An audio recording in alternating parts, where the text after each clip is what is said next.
Yang terus. Bismillahirrahmanirrahim. Assalamualaikum. Selamat petang semua. Apa khabar semua? Baik Puan. Okey. Semua hadir ke ni? Mohon buka kamera sekejap ya, tanda hadir.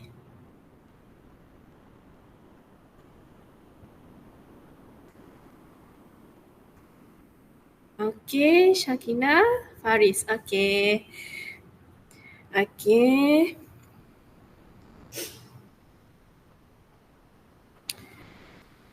Okey, alhamdulillah. Kita boleh mula kelas kita pada petang ni. Kejap ya. Okey, macam awak semua sedia maklum, awak nampak tajuk pamerkan kebolehan kerja berpasukan. Okey, sebelum saya mula, saya nak tanya, pernah tak awak semua buat kerja secara berpasukan? Sesiapa boleh jawab ya? Ada, boleh. Okey. Sebab kalau kita dekat IPT ni memang biasa kerja berpasukan tu kan. Jadi saya nak tanya, bila kita dah pernah lalui kerja berpasukan tu, pernah tak korang rasa macam susah ataupun ada benda yang menghalang korang dalam kerja berpasukan ni? Kalau pernah, boleh kongsi pada saya. Okey, suka macam mana tu?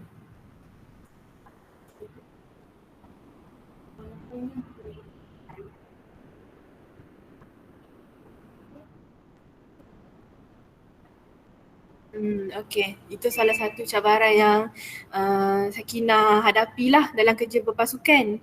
Okey, tajuk kita hari ni pamerkan kebolehan kerja berpasukan. Macam-macam cabaran yang kita akan lalui lah untuk dalam kerja berpasukan. Yelah dah kita ramai-ramai kan, nama pun berpasukan. Okey, kalau untuk makluman semualah untuk sekadar berkongsi. Berapa kerja berpasukan yang boleh dikira pasukan tu? Adakah atas 2? Adakah perlu atas 5? Okey, siapa tahu?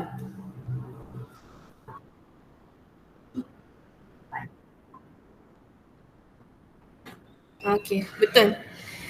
Itu tepat apa yang dikatakan Sakinah, sebab kalau macam dua dikira macam dua lagi lah. Dia tak kira berpasukan lagi. So, jadi macam untuk 3 ke 4 orang. Dan pasukan biasanya tiada yang minimum lah. Okey, hari ni apa yang awak tahu, yang awak rasa kita akan saya akan terangkan kepentingan kerja berpasukan dan apa yang awak boleh pelajari untuk menjadi sebagai ahli yang terbaik lah, dapat memberikan yang terbaik untuk pasukan awak supaya korang boleh capai matlamat korang dengan tahap yang maksimum. Okey. Kalau sebelum kita start kita punya tajuk hari ni, apa yang awak pernah pelajari sebagai tentang kebolehan kerja berpasukan? Boleh sesiapa kongsikan? Awak pernah, apa yang awak pelajari kerja berpasukan lah, macam komunikasi yang lebih baik ke, kerja berpasukan yang boleh menjadikan diri awak lebih baik daripada yang sebelum ni? Apa yang awak pelajari? Bekerjasama lah kan, sebab dah kumpulan kan. Jadi kena bekerjasama sebagai satu pasukan, macam tu lah. Okey, betul. Dalam pasukan ni memang bekerjasama tu sesuatu yang amat dititik beratkan lah. Kalau tak ada kerjasama, tak jadi pasukan, tak dapat capai matlamat yang awak nak capai tu. Jadi benda tu dah jadi masalah untuk satu pasukan tu, dan itulah macam timbullah pelbagai isu yang jadi macam kurang seronok lah untuk kita buat kerja apa semua tu kan. Jadi saya akan mulakan slide kita pada hari ini. Saya akan terangkan secara ringkas yang boleh anda pelajari.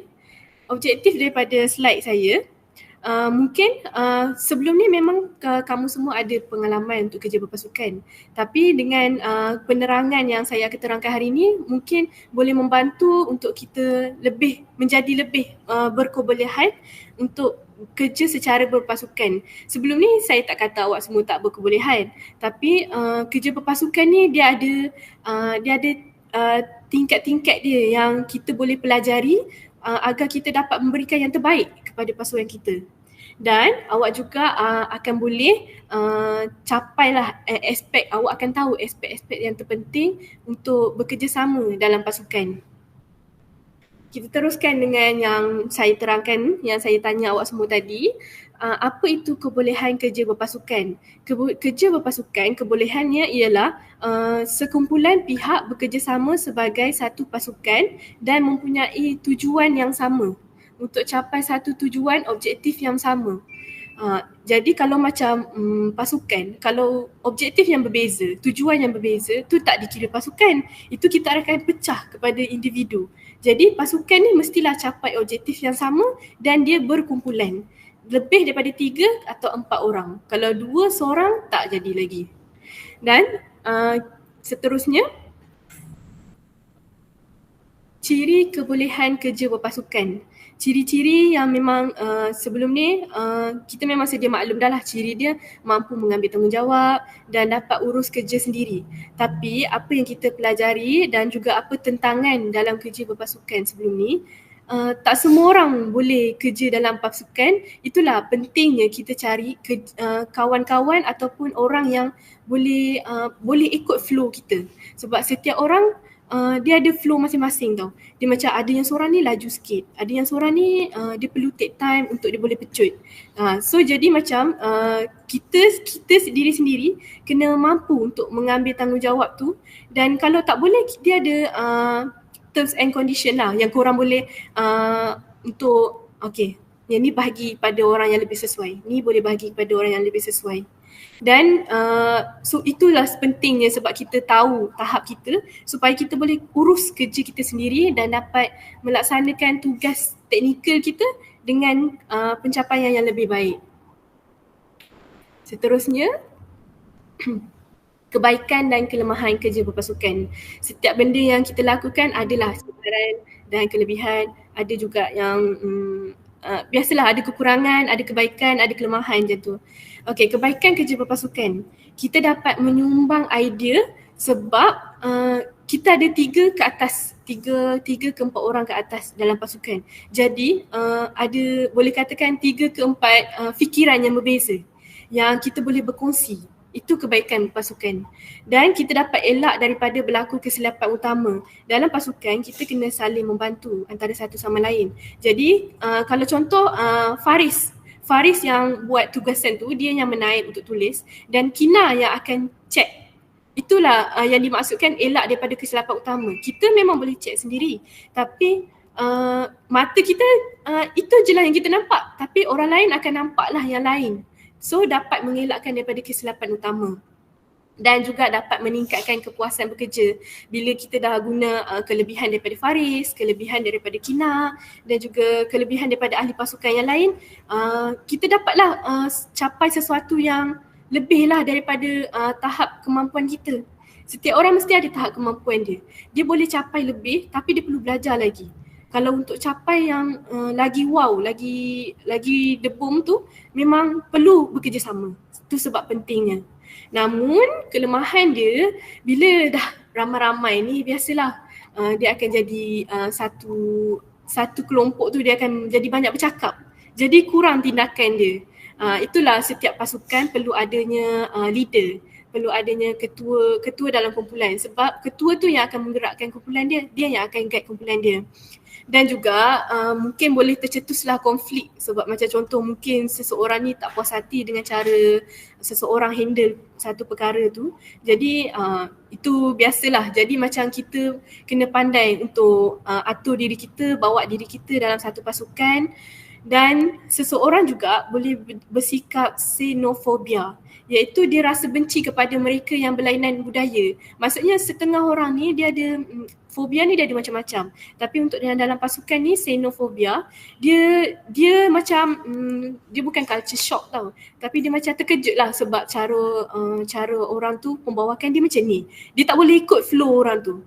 Jadi itulah kelemahan dalam kerja berpasukan. Jadi setiap orang boleh handle. Benda tu boleh dipelajari, boleh diperbaiki. Jadi tak ada masalah. Sebab berpasukan ni kan antara dalam sosial juga, cara kita bersosial. Jadi pentinglah benda tu. Okay. Ciri berpasukan yang berkesan ialah keahlian yang sedia maklum tadi 3 ke 4 orang, matlamat bersama, objektif yang sama, organisasi sosial. Organisasi sosial maksudnya dia ada tingkat-tingkat tu untuk dia ada setiaplah kumpulan kelebihan masing-masing jadi satu organisasi, ketua atau pembantu ketua atau jadi ahli yang terbaik lah. Saling bergantungan dalam kalangan ahli. Yang tu memang dah nama berpasukan, kerjasama. Kerjasama tu memang satu keyword yang besar untuk dalam pasukan ni. Memang saling bergantungkan dalam kalangan ahli. Penlibatan yang produktif, janganlah buat hal sendiri kan. Jadi kita kena macam sentiasa aktif. Kita kena libatkan dirilah dalam pasukan ni untuk capai sesuatu dengan lebih maksimum. Komunikasi yang berkesan dan interaksi. Yang ni bila setengah orang cara komunikasi dia berbeza. Jadi macam bila dia dalam pasukan ni, bila dia bersosial ni, dia boleh belajar, mempelajari sesuatu yang baru untuk okay, dengan orang ni dia kena cakap macam ni, dengan orang ni kena cakap macam ni. Jadi macam itulah yang lebih ni dalam berpasukan ni. Kepentingan bersama, kesedaran secara kolektif, amanah bersama. Amanah tu besarlah tanggungjawab dia dalam pasukan ni. Janganlah kita ni jadi macam dalam mungkin CCTV ke macam dalam WhatsApp kan, cuma tengok update apa semua. Tapi kita kena respon juga apa yang kita tahu. Yang kita tak tahu kita boleh tanya, ataupun kalau tak tahu jangan kongsi benda yang tak tahu. Kita boleh tanya pada yang pakar dalam yang tahu tentang perkara yang kita tak jelas tu. Dan perpaduan. Cabaran ahli pasukan. Okey, yang ni penyumbang ilmu. Penyumbang ilmu ni yang ni positif lah. Penyumbang ilmu dia pada ahli kumpulan dia laju sikit lah. Dia fast learner lah daripada yang lain. Lepas tu ada yang pemerhati proses. Pemerhati proses ni dia memang memahati je apa yang orang tu buat, apa semua. Dia melihat. Rakan usaha sama. Rakan usaha sama ni dalam satu pasukan, bila kita jumpa orang yang match dengan kita, yang macam dia boleh ikut rentak kita akan jumpa orang yang senang kita nak berkomunikasi. Itu rakan usaha sama. Penyokong. Penyokong tu yang sokong kita lah, yang sokong dalam kumpulan tu. Setiap orang dia ada kelebihan masing-masing. Jadi kalau macam contoh mungkin dia tak dapat nak jadi fast learner ataupun yang jadi ketua, yang jadi macam dia yang tahu semua ilmu tu, dia boleh jadi sokong, penyokong supaya dapat naikkan semangat rakan pasukan tu. Dia juga boleh jadi sebagai model pendengar aktif lah, merupakan model kepada etika dan profesionalisme. Maksudnya dia tak mudah melatah kalau jadi macam sesuatu emosi ke apa.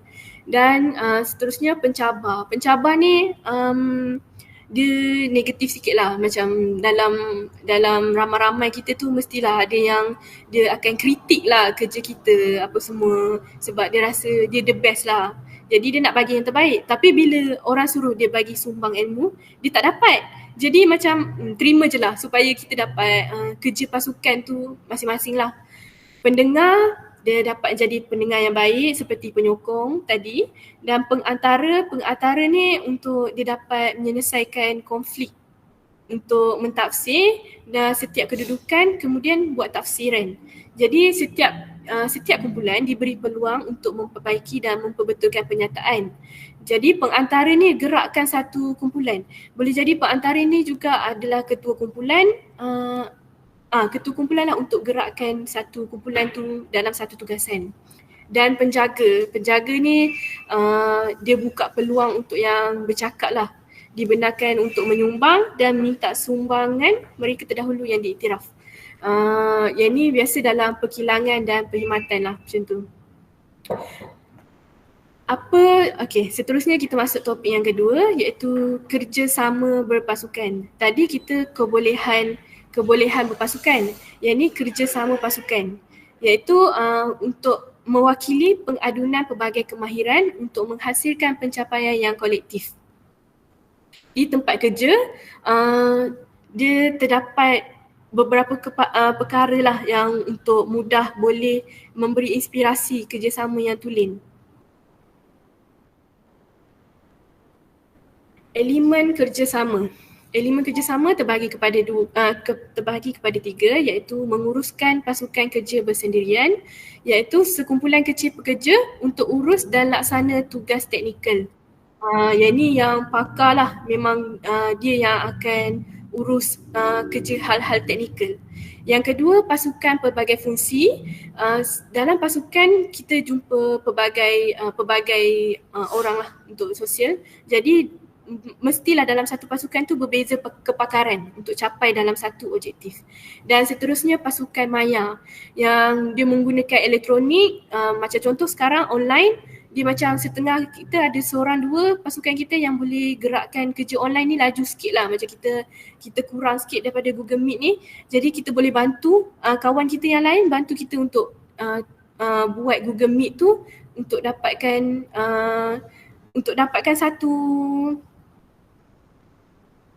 satu pasukan melalui komunikasi elektronik, dan dia bukan mesyuarat bersemuka lah.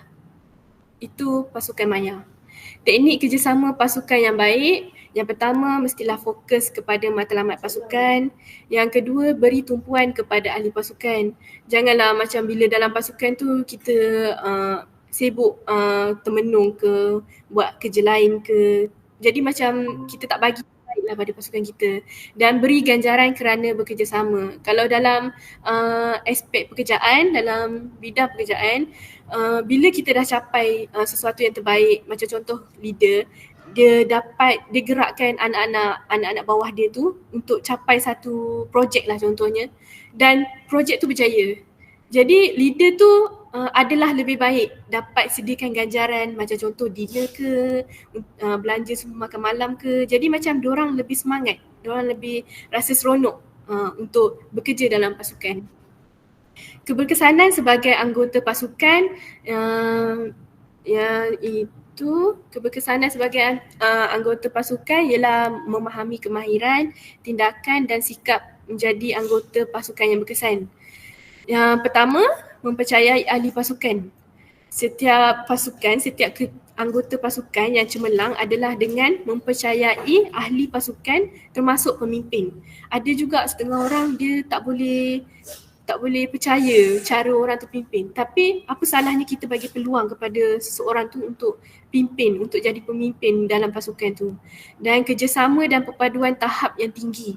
Janganlah kita kurang bagi kerjasama, perpaduan tu pun kita mestilah bersatu padu lah dalam buat satu pekerjaan. Janganlah orang ni nak buat ni, orang ni ada keputusan yang lain, orang ni ada keputusan yang lain. Susahlah nak capai objektif tu, dan mengiktiraf minat pencapaian orang lain. Jangan merendahkan orang lain, arti kata lain. Okey, sekian slide saja pada hari ini. Okey, untuk student, kejap ya. Habis slide penerangan saya hari ini, saya akan edarkan kertas penerangan. Saya akan kongsi link dekat dalam chat room. Okay, sekejap ya. Okay, semua boleh tekan link. Dapat buka tak kertas penerangan?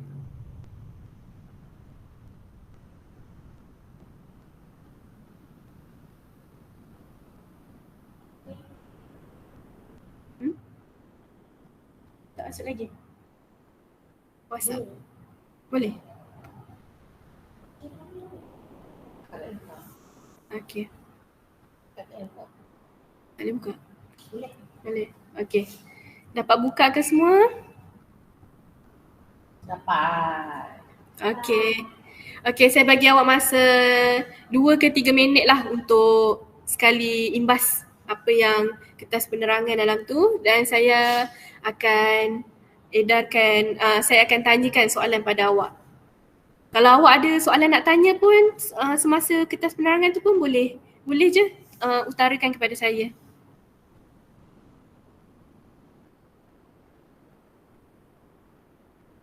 Okey, semua dapat buka ya?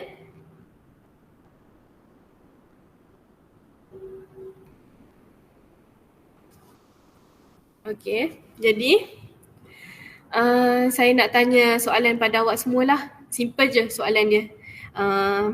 Okey, yang pertama, soalan saya ada 2 soalan je. Soalan yang pertama, berikan maksud kerja berpasukan. Sesiapa boleh jawab ya, boleh buka mic.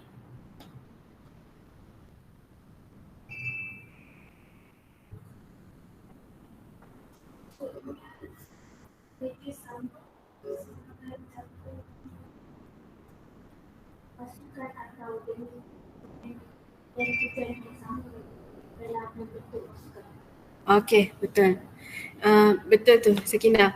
Okey, kerjasama, maksud kerja berpasukan. Berpasukan pun tadi yang awak faham, Kina juga yang bagi tahu 3 ke atas, 3 atau ke 4 orang ke atas. Jadi setiap satu pasukan tu tujuan, keyword dia 2 je. Kerjasama dalam satu pasukan dan juga tujuan yang sama, objektif yang sama. Terima kasih Sakinah. Dan soalan yang kedua, apakah ciri-ciri kerja berpasukan yang berkesan? Boleh bagi 2 pada saya. Ciri-ciri kerja berpasukan yang berkesan ya.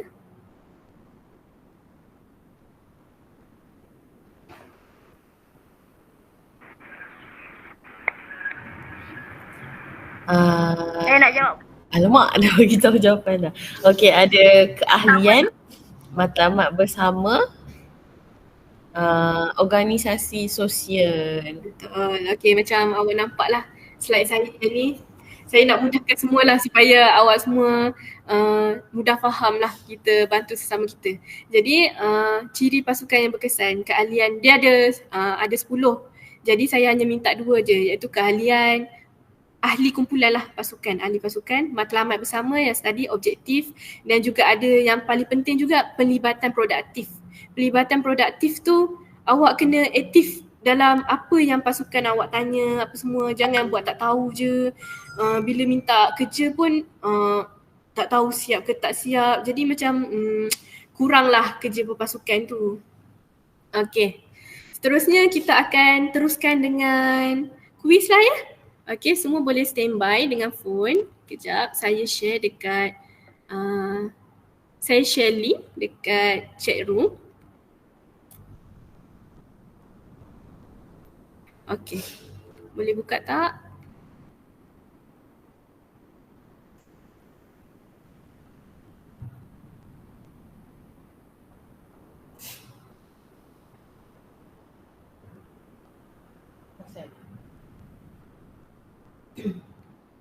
Saya buka.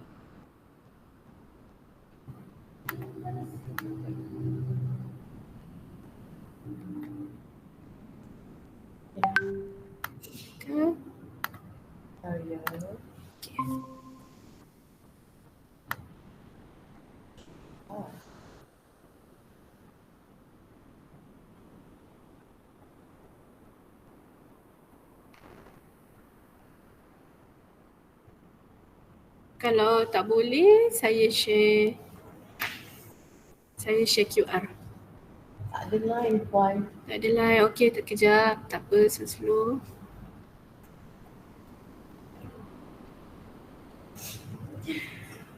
Tak dapat buka. Boleh tak?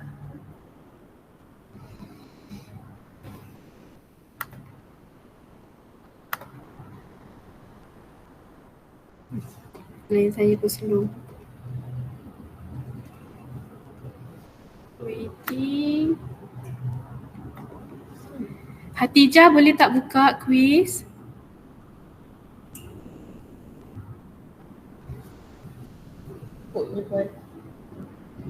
Masukkan kod pun boleh juga. Okey.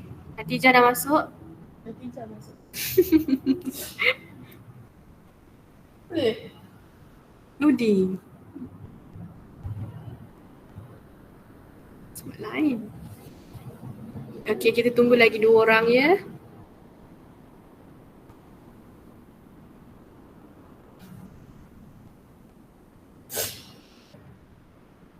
Salah juga tak? Tak ke? Salah juga. Salah tak betul juga. Show QR. Aku tengok terus. Okey ni. Scan ke boleh? Sama. Sama. Dah sampai dekat sini kan tak apa. Dah sampai kat link. Tak boleh link ke.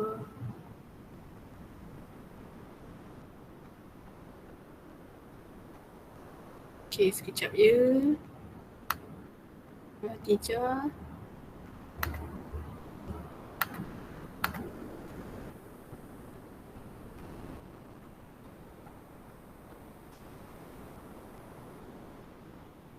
Dah boleh? Boleh ke?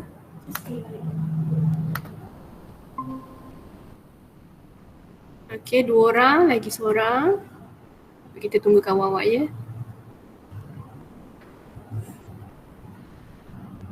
Okey.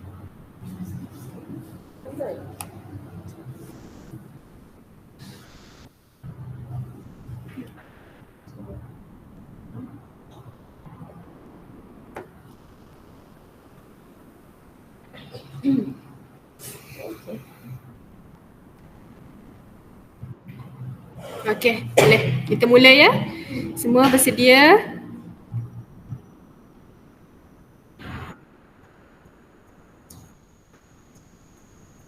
Okey.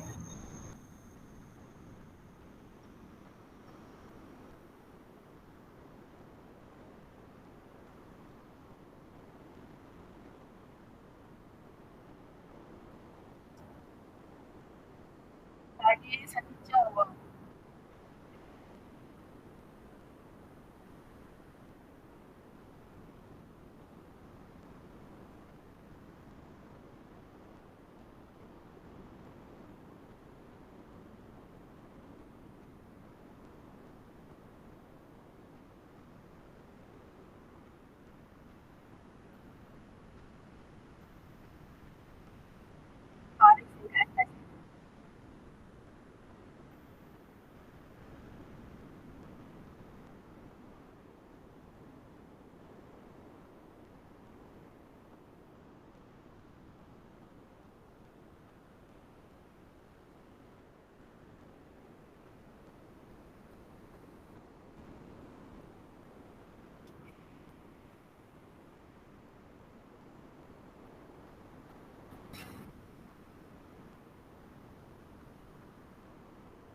Oh, Faris dah siap nampaknya. Ada soalan?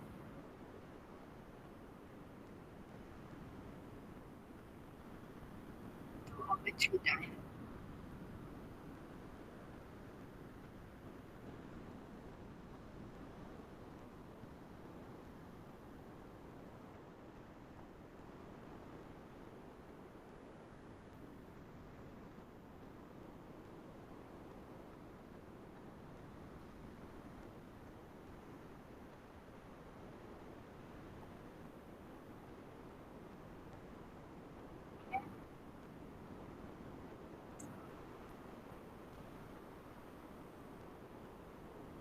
Okay, 3/3 dah. Faris. Congratulations. Okay, habis lah kita punya kelas hari ni. Okay. Sebelum tu,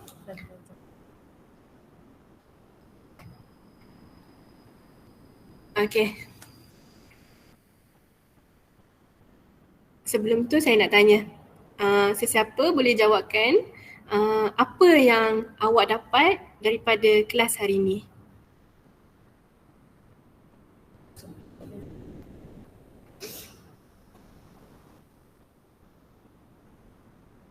Hatijah okey tak?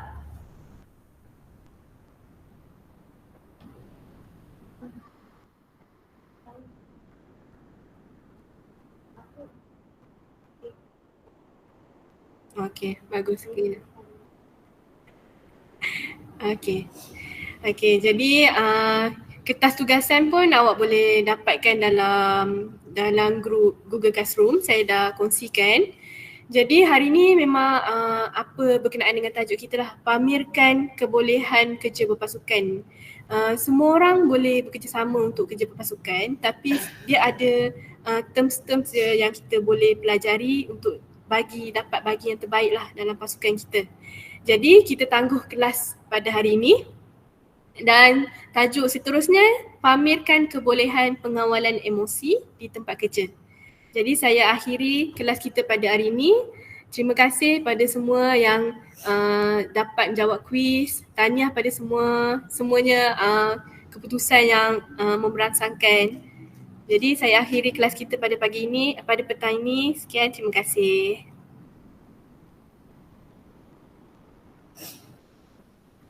Terima kasih.